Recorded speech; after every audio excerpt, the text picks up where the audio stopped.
presented by अकेला express. माल बनाओ कहाँ से आई है?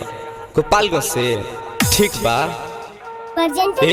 सुन राजेश नवीन चलल बारे सब भाई माल पी के घूम सरे फालतू में माथा नहीं कर सहैंग अगर कोनो गरीब बजा दे बैंड। गोपालगंज से बानी हमरा गाजा चाही, बरौली से बानी फूल माजा चाही। भोरे से पियत पियत शाम हो जाई, गाजा पियत पियत पूरा नाम हो जाई।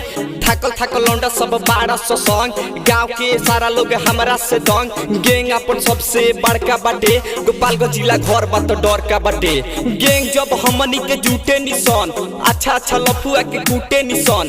प्यार से कहबे तो जान दे देम सन, लफड़ा जे करबे तो जान ले लेम सन। जान ले लेम सन रे, जान ले लेम सन रे, जान ले लेम सन रे। मिक्स बाय मालिक रिकॉर्डिंग स्टूडियो बढ़िया मोर गोपालगंज।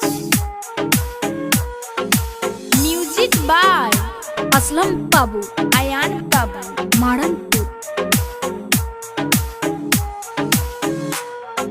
आजकल के लड़का सब भौजी के पीछे, साया साड़ी संग संग चोलियो भी पीछे। हमनी के जगहिया सबसे अलग रही सखाली गाजा के पीछे मतलबी दुनिया नहीं। हमनी के साथ भाई मेहनत जारी रही जब ले गाजा ना हाथ थाई। मदद के खातिर हम सबसे आगारी, दिल से अमीर हम ना होई भिखारी। जे हमनी से आगे हम ओके पछारी, लफड़ा जवन करे हम ओ करे पभारी। मन होई हमर जवन उहे करब, भक्त महाकाल के न केहू से डरब। जिला ह गोपालगंज ना केहू के डर, जानकारी के खातिर बरौली ह घर। गोपालगंज में नहीं बस सिवानो में गैंग, अक्षय के साथ सौदा करे system hang system hang.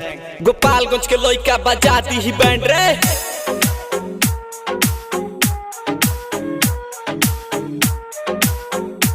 presented by अकेला एक्सप्रेस।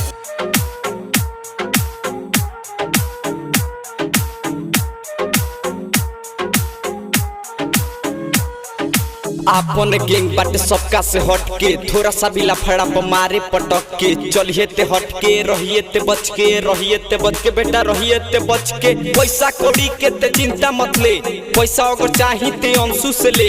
गांजा के धमकी ना हमरा के दे, बापू के माल हते जितना पी ले। धर्म आजाद के मत कर बात, भाईचारा ऐसा बाटे कि सब देवे साथ।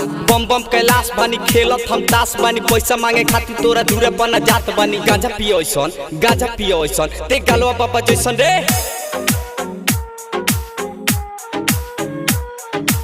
presented by अकेला एक्सप्रेस।